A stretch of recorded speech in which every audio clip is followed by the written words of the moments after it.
as you all probably know by now, I was first introduced to the world of Jorvik through the original games. That's how I fell in love with this magical world of adventures, and it makes me pretty salty to see my favorite things in this world change.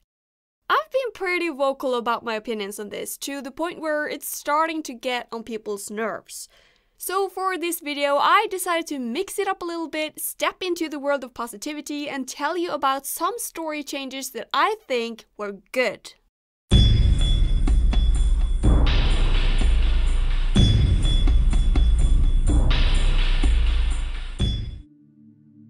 The good in the evil. This one is kind of niche, but I really love how the villains now have tragic backstories. Back in the day, there were two sides of everything. There was good and there was evil. But the reality is that the world is not that black and white. Most people are somewhere in between. SSO has made it so that Mr. Sands used to be human, and I assume that the same applies to the Dark Riders. I think the only thing that is purely evil is Garnock, and to be fair, we don't really know too much about his intents either. For all we know, there is something in his nature that made him desire what we call evil. And I find this to be much more realistic than the pure evil we had before, and in a way, it's also more frightening. These were just normal people that chose the wrong path somewhere along the way. Everyone has the potential to be evil, just as everyone has the potential to be good. Throw some magic and mythical creatures into the mix, and bam, we got some evil forces going up against our local heroes. It's magic with a realistic twist, aka the main story of SSO. Pandoria. Similarly to the previous one, I also love how they changed Pandoria to be a beautiful world that we just don't understand. The original Pandoria was this dystopian world of nightmares, filled with evil creatures that were out to get you. Even though the girls were all fascinated by this strange place, the games kept telling us that this is a bad place and you need to get out of here. There was no mercy, and this was simply the place you were sent to die. But now it's a whole different story. Pandorians are just as much worth as us, and they're not evil. They just have their own goals and dreams that sometimes differ from ours.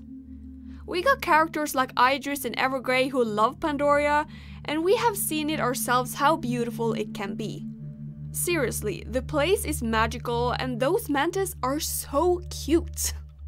And yeah, it's still a dangerous place, but only because we're not made to be there over an extended period of time. Meanwhile, our character just casually hangs out there every once in a while because she can, am I right? I guess that's just one of those things that make us special. Lisa's powers. I can almost hear the screams of my fellow nostalgia fans when I say that. But yeah, believe it or not, I actually like this change about Lisa. In case you don't know what change I'm talking about, Lisa used to be able to heal with just a flick of a hand and nothing more. But now, her healing power comes from her singing. Under normal circumstances, I would find this kind of strange. But you know what? Based on the original content, this actually makes more sense. And it's almost weird to think that it hasn't been part of her power before. You see, in the Star Academy comics, we learn about the Parthenope, a magical tune with healing powers. Morris Bergen was searching for this tune in hope that it would wake up his wife from a coma. Of course, it has to be said that both Kevin and Kiyomi seem to achieve this tune, but keep in mind that these guys were the main cast of Star Academy, so of course they wanted to make them magical too, to match up with the Soul Riders from the previous games. But hey, in SSO, where we're back to the Soul Riders being the main cast, it makes sense for Lisa to have this Parthenope as her special power. I feel like all the puzzle pieces are coming together with this being the case, and I would absolutely love to see a quest in the future where it is revealed that Lisa's power is that of the Parthenope, and that she is the one who can wake Emily Bergen. Please give us this quest, SSO, I'm begging you. The Dark Riders. Of course, the Dark Riders existed in the original games too, but things were a little bit different back then. They were never called Dark Riders, but Garnock's generals. and there were only supposed to be 3 of them.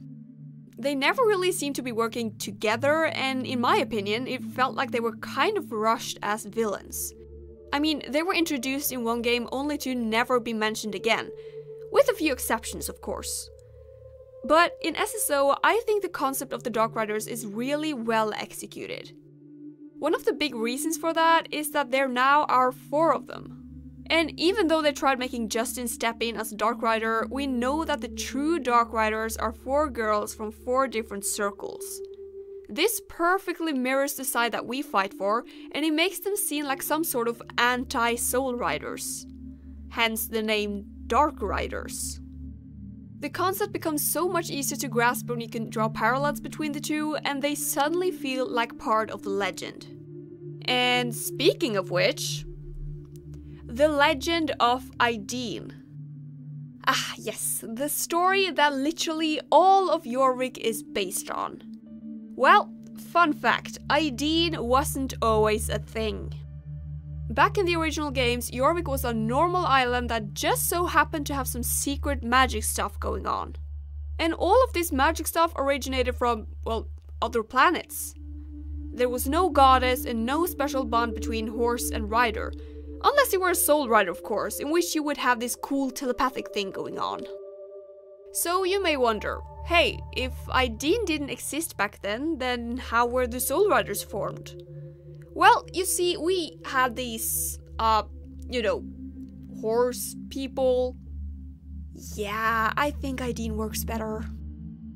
With the legend of Aideen, the whole island gets a backstory. It explains what's so special about Jorvik and its horses and why all these special events are happening here. Of course the locals would have their theories, and of course there would be rumors going around as to what is really happening on this island. Compared to back in the day where nobody even blinked an eye to all the things going on, I find it so much more fitting to have a local legend that some people believe in and some people don't. It makes you draw parallels towards real-life religions and beliefs that otherwise can't be included in a game like this. And let's be real, those horse people were not quite it. But anyway, that will be the last one for this video. I'd like to know what kind of story changes you enjoyed, if any, and of course you can leave those down below. Other than that, I hope you enjoyed this video, and as always, if you did, I'll see you around. Bye!